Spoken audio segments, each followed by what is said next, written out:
सीमाएं कहानी। कहानीकार हैं मोहन राकेश जी। इतना बड़ा घर था, खाने पहनने और हर तरह की सुविधा थी। फिर भी उमा के जीवन में बहुत बड़ा अभाव था जिसे कोई चीज नहीं भर सकती थी। उसे लगता था वह देखने में सुंदर नहीं है।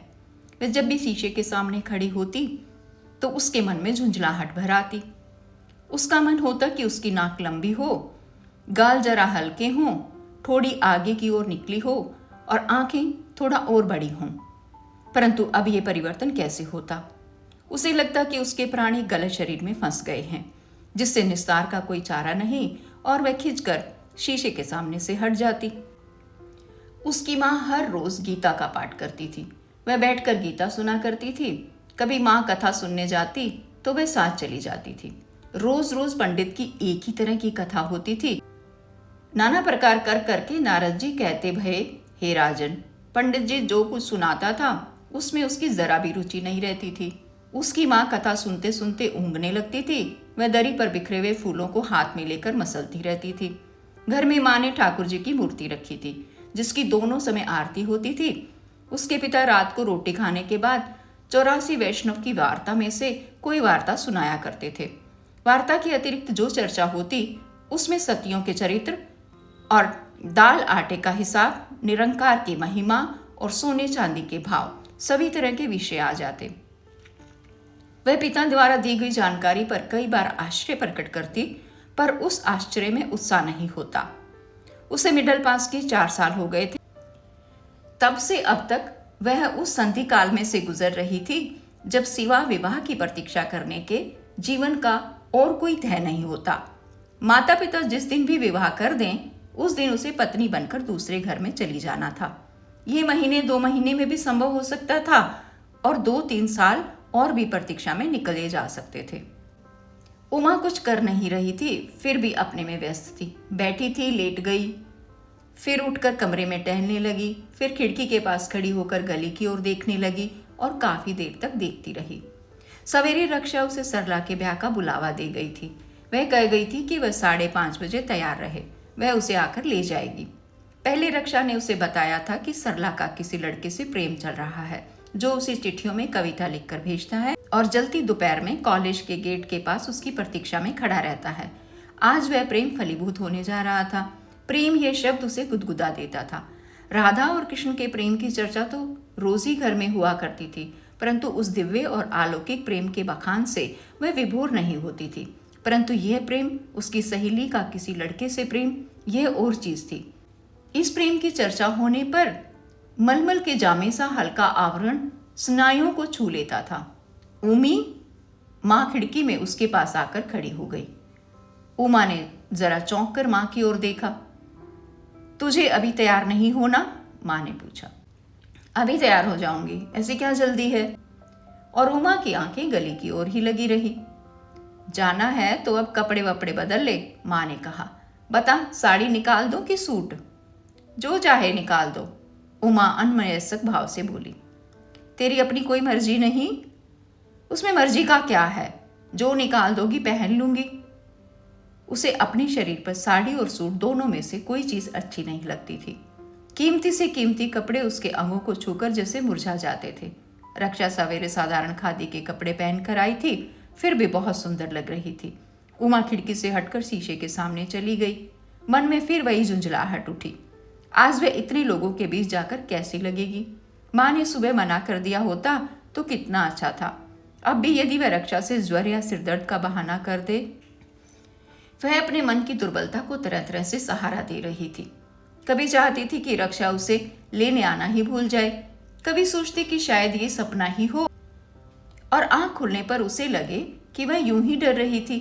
मगर सपना होता तो कहीं से टूटता या बदलता। सुबह से अब तक इतना एकतार सपना कैसे हो सकता था? माँ ने सफेद साटिन का सूट लाकर उसके हाथ में दे दिया। उमा ने उसे शरीर से लगाकर देखा। उसे अच्छा नहीं लगा, मगर उसका नया सूट वही था।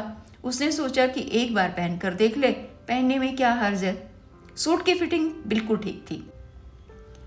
उसे लगा कि उससे उसके अंगों का भद्दापन और व्यक्त हो आया है। यदि उसकी कमर कुछ पतली और नीचे का हिस्सा जरा भारी होता तो ठीक था। यदि उसके होश में ही उसका पुनर्जन्म हो जाए और उसे रक्षा जैसा शरीर मिले तो वह सूट में कितनी अच्छी लगे। माँ वह लकड़ी का डिब्बा ले आई जो कभी उसकी फूफी ने उपहार में दिया।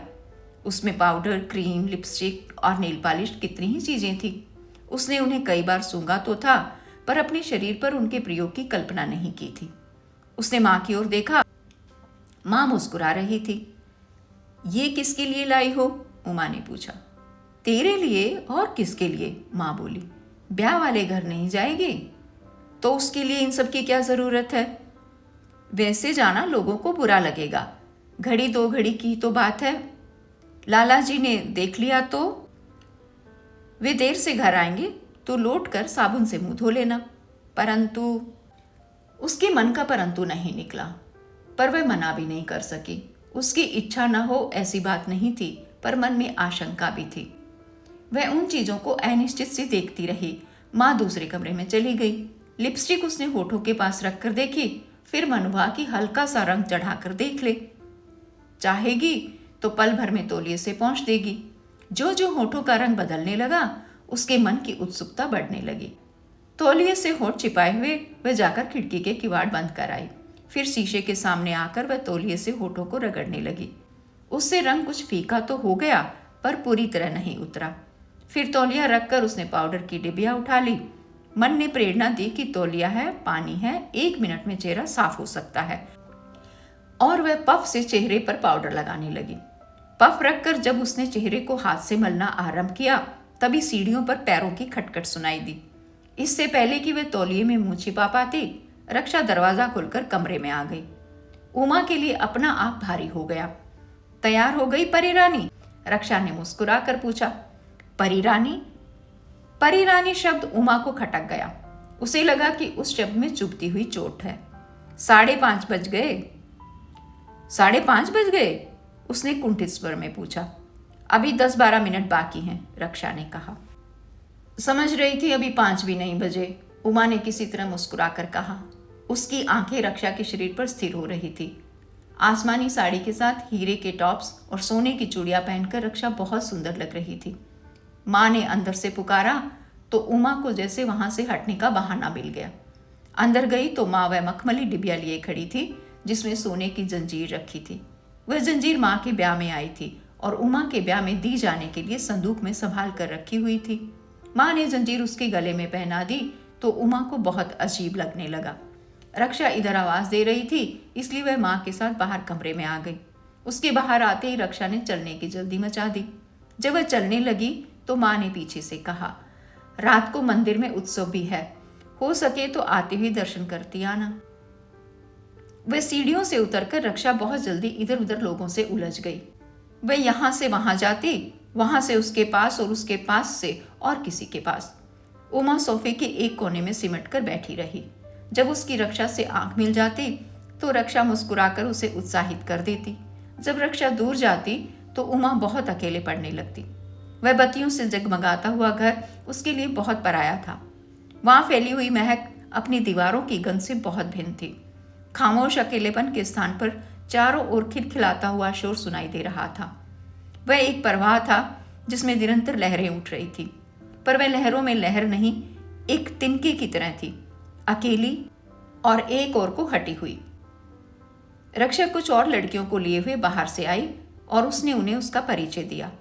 ये हमारी उमा रानी है, तुम लोगों की तरह चंट नहीं है, बहुत सीधी लड़की है।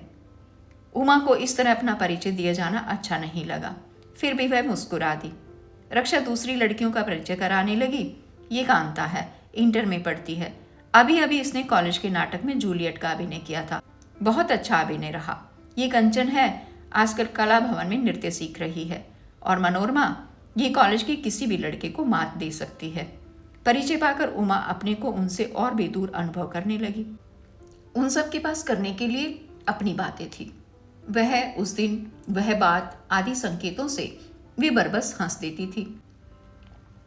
उमा के विचार कभी फर्श पर अटक जाते, कभी छत से टकराने लगते और कभी सफेद सूट पर आकर सिमट जाते। रक्षा कांता को एक फोटो दिखा रही थी और कह रही थी कि इस लड़के से ललिता की शादी हो रही है। अच्छी लॉटरी है, कांता तस्वीर हाथ में लेकर बोली। एक दिन की भी जान पहचान नहीं और कल को ये पतिदेव होंगे। और ललिता जी, हमारे वे कहकर इनकी बातें करेगी। धन्य पतिदेव। कांता की बात पर और सबके साथ उमा भी हंस दी, पर वह बेमतलब की हंसी थी। उसे हंसने के लिए आंतरिक गुदगुदी का जरा भी अनुभव नहीं हुआ था।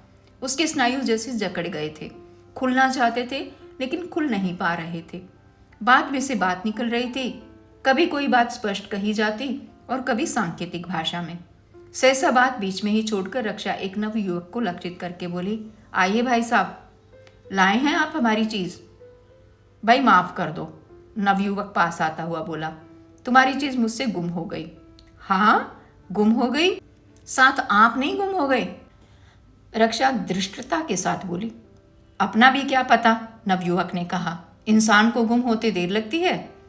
नवयुवक लंबा और दुबला पतला था और देखने में काफी अच्छा लग रहा था। उमा ने एक नजर देखकर आंखें हटा ली।